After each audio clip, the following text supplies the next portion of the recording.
keep calling you A, but I think that you and A might have become separate entities now.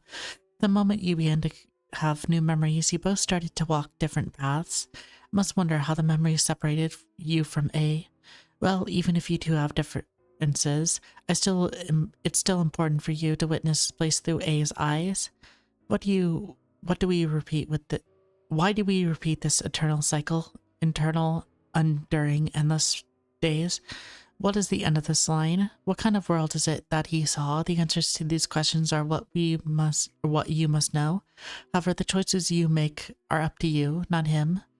As are consequences of these choices, you may lose it all, or you may gain everything. I'm not trying to control you.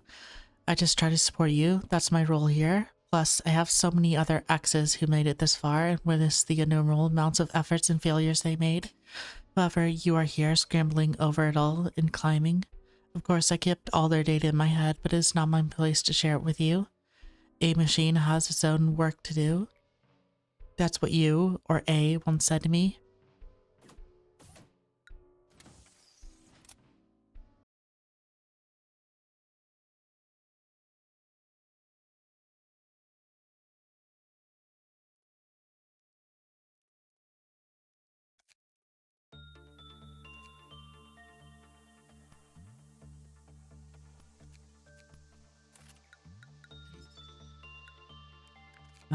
Who is missing?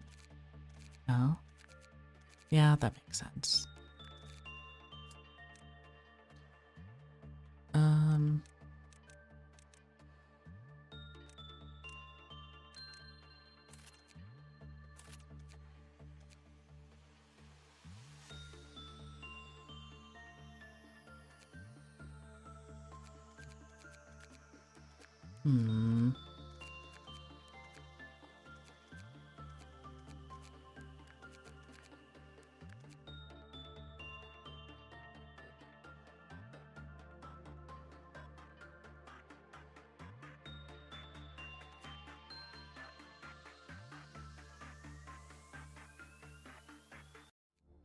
Listen, I know Lobotomy Corporation is an important client and all, but don't you guys renew the contract too often?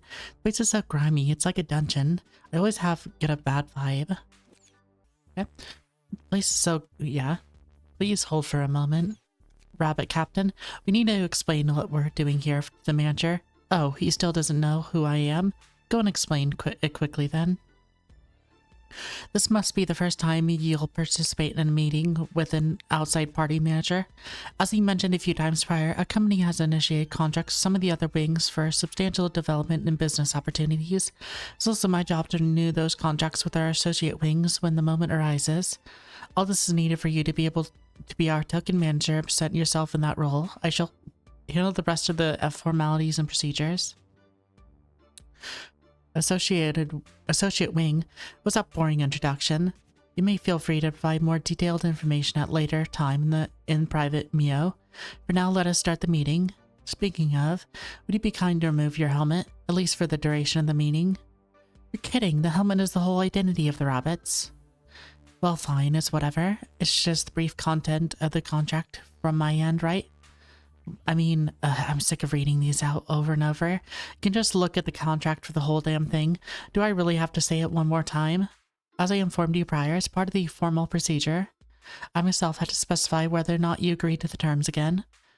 Still as strict as ever, aren't you? Allow me to explain our services first. Company R will provide military support and protection from all external threats to Company L. Every branch and Lobotomy Corporation will be included under the term Company L. However, there will be certain exceptions where a branch may not be considered under designation.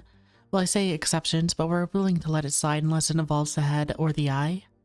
Company L will provide the energy Company R needs to maintain its operation. The renewal process also includes a prerequisite that invokes a mutual and continual agreement between Company W and Company L.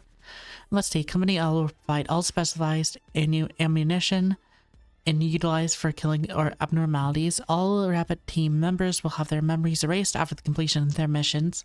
There'll be no questions or concerns raised about the peculiarity of the facilities or purposes of this location. And finally, I, as captain of the rabbit team, will deploy my team following Company R's guidelines and assume the role of command for operation taking place in this facility. That should be everything. Look through the written contract for the finer details. There's been no change in the agreement with the Company W. Along with that, the renewal period will be 1 year, just as before. Yeah, sure, just 1 year for you, but okay then. On a side note, can we please do something about the teleporter to make the process a bit smoother? Feels like my body's being taken apart piece by piece and thrown out a window. I'm afraid you'll need to ask Company W about that. It's out of our control. Oh, Gebura, why do you have such an expression? Are these little bunnies being let out of their cages and dispatched here of all places? Must really not know a thing if you're looking down on the rabbits. It's really not been concluded that rabbits are the most fit for the honorable task of slaughtering in this place. The rhinos must certainly smash the entire place beyond recognition, and the reindeer, with the exception of the machines that work there, cause irreversible damage to Mr. Manager over here. Miss Angela made it explicitly clear not to hurt or affect the manager. We always pay special attention to our clients' requests. I'm not talking about your damn rhinos or deer. I'm saying that we can handle our own problems. We don't need any outsiders to interfere. What's that? What you can do? That flimsy tin body is yours, huh? You seem much weaker than us now. Can't you see that? If you were like how you once were back in the day, then maybe it'd be a different story. But look at you now. As soon as you set foot in the back streets, you'll be torn limb from limb by those sweepers. The old days when you shred everything before you into a red mist is now lost to the past. Things have changed. You should realize that. If I wanted to, I could tear you up like a tiny rabbit like you in seconds. Please, everyone, we need to focus on the topic at hand. Gebura, our agreement with the rabbit team is to help us be prepared for the worst case scenario that will be beyond our abilities. I'm certain that you have learned this from your experiences with previous suppressions. The combat skills of the mercenaries sent to us by Company R are on par with those of other wings. We can handle our problems on our own perfectly fine. I can prove it right here, right now if you want. I've compiled the statistics, the amount of data too vast for the person to calculate, with my exception, of course. The reason I continue to contact the rabbits is that the risk of involving outsiders pales to the potential of our worst case scenarios. They're worth every penny. However, the rabbits will not intervene with general suppression. Please calm down and analyze the situation reasonably, Gebura. That should be all for renewing our contract. Gebura is the one in charge of the basic suppression process, so if you need any advice or help regarding combat, just ask her. I'm afraid I don't have a single itty-bitty question for you. We rabbits have our own way of handling things. Nor do I have anything left to say to you filthy animals. You've done your business. How about you just bunny hop away now? Sheesh, you're being so harsh to a fellow native of the back streets. You wouldn't happen to be mad at me because I made fun of you earlier, are you? Don't act like you know me. I'm not in the mood for your stupid games, so just shut up. I get it now. You're mad because you feel interrupted. You feel we interrupted your fight, aren't you? Yeah, I don't need any help from the likes of you. Well, it's not like you're here for a greater cause or some ulterior motive. We just drop by quickly when we're called and vanish within a trace in the same one as the time. Thought you were just like me, finding joy in the slaughter. But as it turns out, you're just crazy. A complete wacko.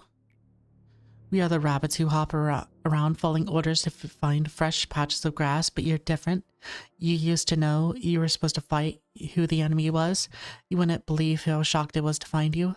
I never expect to see the fabled hero, this in a drab basement too. Hero I remember was somebody who wasn't afraid of shedding blood to protect others with all her might. Please don't taint the fond memories I have of you. All the abnormalities have broken out. Someone here is done for. Dead, all of them? Probably. There won't be any survivors left. Abnormalities aren't something we can handle on our own. You're in danger too, ma'am. You best escape now. Gebura, I'm going to take part in the experiment pretty soon. We'll probably see each other again, but just in case, I want to say one thing. Please take good care of Isabel and my little Gilly while I'm gone. Our abnormality is able to feel human emotion while confronted with a person of close relation. What choice would they make when faced with such a situation? The experiment seemed to have yielded the expected results. Excuse me, Lady Angela, what should I do with these? There's a blank and a few feeding bottles left. I've gotten all the results I need from this experiment. The owners are no more, so you can simply discard them. Hey, did you just shut down or what? Really should be going. Well, I don't think I need to meet with such calm waters. The rabbits will leave now. I'm definitely not the hero. Never have been and never will be. Welcome, A. I miss you dearly. I've been waiting for you ever since the very first day I started working here. Do you remember this, Ocean? You said that this place is where everything from all rivers and streams will eventually settle. As such, at the lowest layers, everything stinks. What do you think of this heaven, painted laboriously white with plaster? I knew you would come here soon. Please think of it as my welcoming gift to you. Forget that what you long to see may have been something else that what I have become now. Time is like a scythe. It relentlessly attempts to trim, divide, and cleave it in twain the clasped together hands of those who love. Everyone I have loved is now gone, leaving me, a tired old man, behind. Please do not blame yourself. Back then, there was bright moments in my life. The only thing I regret to this day is that I was too scared. I ran away without keeping my abiding promise to you till the very end. However, you eventually found me and helped me to fulfill my promise here. How could I ever be more thankful than I am right now? You're just too kind to me, kind to the very end. We're managing to get closer to our goal. On the contrary to what people say, it appears that aging does not necessarily bring greater wisdom. But just look at this old man, going through what feels like an endless cycle of intermittent greed, the obsession over things that have passed, pointless regret, now trapped in a routine of staring at the iron hands of time without reason. By the way, I've always wanted to ask you something. I noticed you were wearing a sad expression on your face each time one of your employees died. Just as I have become an old man, no human being is free from the cycle of life and death.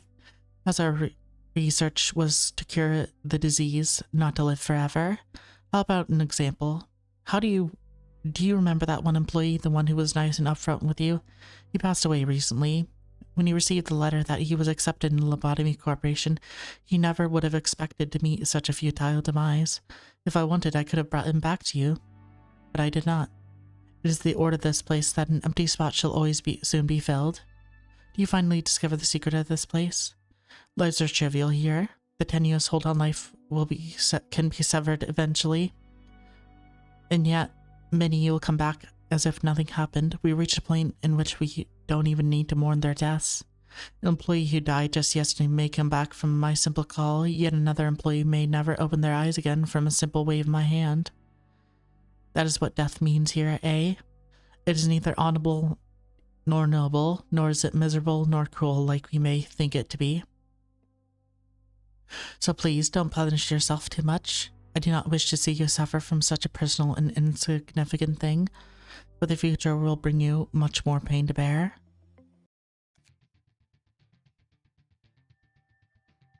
You might have noticed, but we've never had this kind of situation before.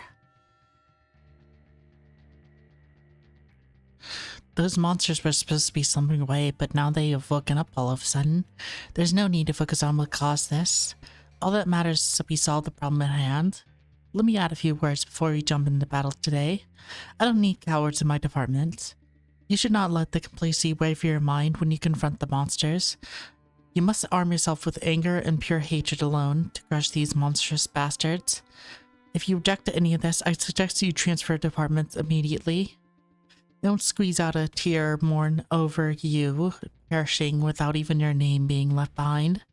If you want your body and mind to stay comfortable, I'll kindly drag your ass over to the pathetic welfare team so you can get chicken scratch your dishonorable name on the waiting list for department transfers. There's good reason why my department has far fewer employees than any other. However, I want you to keep in mind that this also means only the best have gathered here. Meeting over, we'll talk more when the situation has been sorted out. Miss Gebura, I think your mainframe is sustaining too much damage. Maybe you should suspend this suppression operation for now. Kefrath is investigating the cause of the situation right now, so we should be able to figure it out pretty soon. I don't need a break. I can still fight. But in your condition, shut up. I said I can still fight. 31 ego damage, 17 employees dead and counting. And your body needs 5 or 6 parts replaced and repaired. It's not thrilling to look after a machine who behaves like a child in a temper tantrum. However, the Sephiroth of the middle layer apparently could not keep you on a leash, so here I am. You. Oh, poor little thing, look at yourself. There was a time when I had a pinch of admiration for that fire in your eyes, but now even the smothered with iron madness. It is such a shame that the both of us are locked up in this dungeon. However, I did not bend over or break my back at the very least. Imagine we will no longer have to face off with our lives at stake and be each other's throats in the past, but I will say this for you, pitiful thing. Stare directly into the object of your anger. The blade of strength that has lost its way will unfathomably blunt, for there will be nothing but void to slash, no matter how much the blade is sharpened. Hope you don't think I hope you don't think I get some kind of satisfaction out of this. I see my once earnest rival now looking as pathetic as a dog. I have decency, you know? Cutting, slashing, throttling, trampling, destroying. Sometimes I remember the faces of those who showed me true kindness. If I could just get the smallest taste of revenge upon those monsters who stole their smiles, their happiness, their future, my sword and spear would never stop their fury. I see people dying in my blurred vision. They're always torn apart by monsters. Those dying faces differ from time to time. Sometimes they're strangers, sometimes one I dearly miss, and sometimes it's Christopher or Miss Isabel. Whoever they were, I'm filled with agony for them. Looking at my paralyzed leg and my severed arm, I scream and curse my weak body in the fit of rage. Then I black out. I'm so sick of this darkness. It is impossible to fight with such low manpower. I cannot approve your proposal. Please reconsider. Why should I approve an operation that would clearly end in failure? My manpower is the issue. I can make up for it. If they're too weak, I'll make up for that too. There's nothing in the rules against a Sephiroth utilizing ego too. If you so wish, then I won't stop you.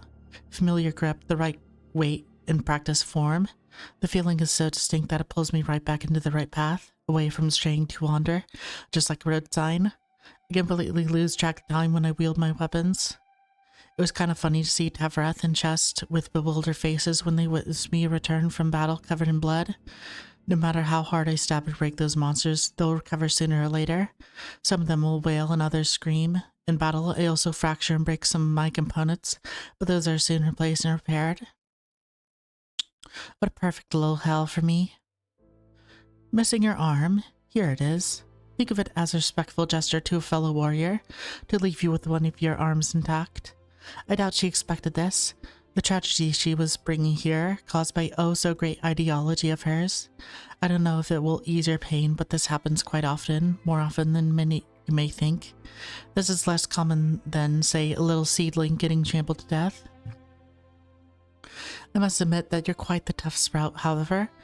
You even managed to thwart my plans a little. I never expected you would kill 2 claws, stopping all the monsters, and finally come to face me and give me a fair fight. By the way, about those monsters, I cannot die. They're astonishing things. Even after plowing through a hallway of your friends, they never softened nor tired. It seems you aren't much different from them, now that I ponder on it. Alright then. If you can still manage to hold a weapon and stand up with your own 2 feet, then come at me. I will not be broken. If I can't get rid of those damn monsters, I'll destroy the whole company myself, it said. Then finally my aimless wrath can crumble with it and rest beneath the earth forever. Amongst the many fixers of the back streets, she was the one who could go toe-to-toe with the head and the claw. She was called the Red Mist among the backstreet's denizens. That was a name she earned protecting us from all kinds of threats and maneuvers of the outside. Michelle's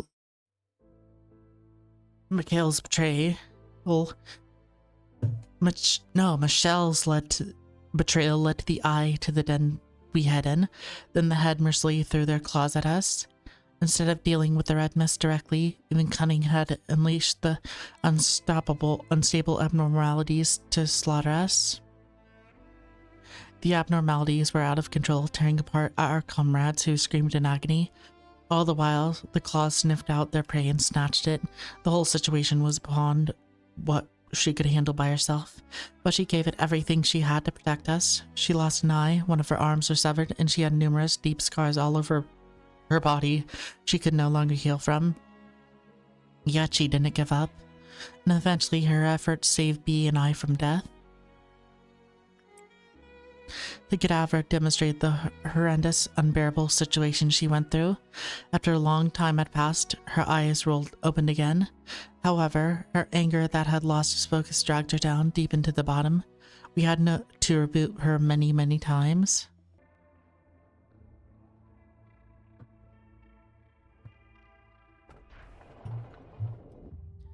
Thankfully,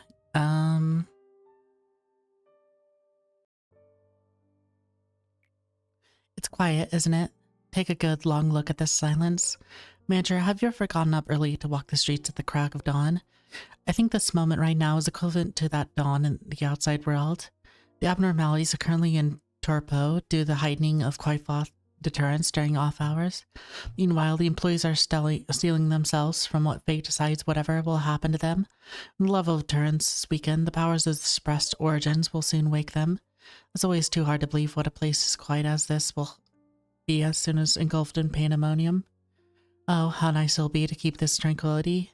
How many times did you have to fail? How many more be accustomed to the darkness to finally encounter the light? Good morning, Chester. Ah, yes. Good morning, buddy. Good luck with your duties as always. Mr. Chester, I've been thinking, and I feel that I truly am lucky to be assigned to the welfare team. Just getting into the Lobotomy Corporation was truly competitive, but being able to assign to the team is still a miracle. You know, brown-nosing won't gain you anything. Just think of it as flattery, sir. There really is no one who cares more about their employees like you do, Chess. Sir, I mean, look at the department on the other side of the layer. Nah, that's not necessarily true. I just want to say I appreciate you and the things you do, sir. Sorry to keep you so long.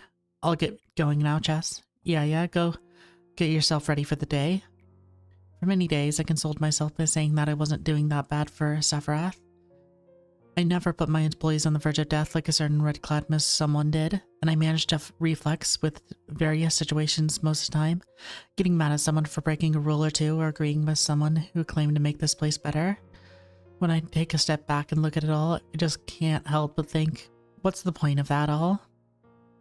Of course, I hope to send them off in a place in peace, as they were just meant to die anyways. Meanwhile, I was hiding the biggest lie of all inside.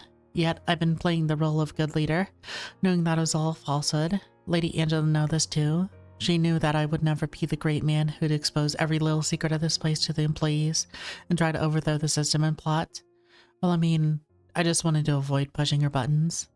Working as the head of the welfare department, I actually never cared about the welfare of her employees at all. I was afraid. Angela stopped at any seeding of doubt or inquiry at the nature of this place by killing off employees indirectly, and I eventually decided to cover my eyes and ears and help Lady Angela with her affairs without questioning them. Hey, Chest, we have an emergency. You heard the status report, right? The abnormalities have gone out of control. I don't know what happened, but we need to retake control of the situation right now. Thought you didn't need to speak to me. What's gotten into you, Gebura? You're able to control the deterrence, aren't you? We need to increase the level of Quaifoth deterrence right now. Angela will call the rabbits if the rest of the abnormalities aren't suppressed. I want to wrap things up on my side of the facility. But Gebura, no one is allowed to touch the controller of the Quaifoth deterrence without Lady Angela's explicit approval. You know that? So you don't want to do it? You little coward. Do you really think you can get out over just get over every situation by going through the emotions. I hope you continue to rot until the day you die, succumbing to your fears like the cerebral bastard you are, choking those sugar-coated words you employees feed you. It's been quite a while since I've been grabbed by the collar. Chest? You knew I was coming, didn't you? Seems you knew all too well. Perhaps you are the one who understands me most among our Sephiroth. Weaken the quiet cloth deterrence chest. What do you have up your sleeve this time, ma'am? Do you want to ask for reasons again after all this time? Gebura and the other employees are fighting right now. You know that, right? Indeed, Gebura is... Sorry, this is quite humorous to me. I didn't know you would talk about Gebura. You should know. You've seen her for yourself. Gebura has failed to control her enmity and has now lost her way. What I'm saying is, she's not fighting for some grand ideology. She should know best how that she stands. Everyone has their own battle in this place. But I can't seem to shake the feeling that I'm the only one who just observed this situation from afar, not taking any action. I thought you enjoyed these kinds of things, Just. Taking in a cup of coffee, enjoying the peaceful day, listening to your classical music. I would think that I'm providing the right environment for you, no? It seems our conversations are running longer than expected. Let me tell you one last time, lower the deterrence. Right, everyone, let's make the best of today, as always. Open the door. Who are you, ma'am? Your taste in music is rather classy, quite different from mine, however. What the... I apologize, I didn't think you would open the door for me, so I simply walked in. How did you get inside? I don't know. I've arrived from the head. I'm so desperately looking for you all. The reason I came all this way here is, well, let's just say I've showed up to play my favorite music. Excuse me. You there, could you tell me the name of this fine gentleman? Daniel. His name is Daniel. Daniel, is it? The name carries much more with it than you merit. I would assume that you are the one in charge of this place. Open the section where the monsters of yours are locked up. As you saw just a moment ago, it's nothing for me to open a locked door with my own power. I'm just being polite after all. Asking you to open the doors, it's only fair for me to be the one in charge here. Urge you not to resist, just listen to me. If you do so, a few of these people might be able to escape their lives, no? It's easy to point the finger of blame at the betrayer, however. One never truly knows what it feels like to be the target of such a thing until you've been in the shoes of that situation. Back then, a chill had come over my entire body. I was a fear I had never felt before. I faced numerous experiment-intended abnormalities, yet I never had experienced my body being paralyzed and my blood curdled in such a way before. So this is the head. Boss, enough of your orders. Don't try and make me justify my cowardly acts. I'm ashamed for consoling myself saying there was nothing to be done. After passing straight through the tunnel of defeat, I'm so struck with shame and grief I can't bear anymore. This body of mine is like a punishment for me, reminding me of my past. I can't even bleed from this body. I don't want to undertake dirty works for Angela's show or be a puppet who gets praise and applause for everyone, nor do I want to be your aide. I can't do a single thing. All those will be a serious shame for me. Manager, this shame will be my rebellion against you and Angela. I'm the only one who survived, saying there's nothing I could do, that I was too scared to bear it by myself, that I wanted to save at least a few of my co-workers. All those are meaningless excuses. I think I'm gonna die soon too. That is on his way to get you. I'll see you soon in hell, sir? How is fear able to dominate the human mind? How many people will stick to their beliefs and morals if they were to come to face with the true nightmare? The answer is the questions. No one can blame Daniel's behavior. Truth be told, everything fell down the edge of the cliff the exact moment the head found us. Our last conversation came to an end with a hopeless silence. Daniel, he was intelligent and held a high social position and showed more finesse than anyone else in our research lab. He had an excellent reputation with the people who surrounded him. He had his sly, charming, silly smile and humor. It would have been easy for him to get into one of the wings with his skills and personality. But he chose us, not the wings. The amazing he once was, it was no doubt he died in despair and regret, cursing his choice, seeing the dead bodies of his co-workers strewn around him. Even in the single comfort of knowing it wasn't his fault, unable to find any peace for his final rest. Managed to get closer to our goal. On the contrary to what people say, it appears that aging does not necessarily bring greater wisdom. Just look at the old man, going through what feels like an end cycle of interminate greed. Does the obsession over things that have passed, pointless regret, now trapped in a routine of staring at iron hands of time without reason? By the way, I've always wanted to ask something. Notice you wear a sad expression on your face each time one of your employees died. Just as I have become an old man, no human beings are free from the cycle of life and death, as our research was secured the disease not to live forever. How about an example? Do you remember that one employee, the one who was nice and upfront with you? He passed away recently. When he received a letter that he was accepted into Lobotomy Corporation, you never would have expected to meet such a futile demise. If I wanted, I could have brought him back to you, but I did not, and it is the order of the place, and the empty spot shall always soon be filled. Do you finally discover the secret of this place? Life is trivial here. Its hold on life can be severed easily, and yet may come back if nothing happened. Reach a point in which we don't even need to mourn their deaths. An employee who died just yesterday may come back from a simple call, yet another employee may never open their eyes again from a simple wave of my hand. That is death means here, eh? It is neither honorable nor noble, nor is it miserable or cruel like many think it to be. So please don't punish yourself anymore. I do not wish to see you suffer from a personal and insignificant thing, but the future will bring you more pain to bear.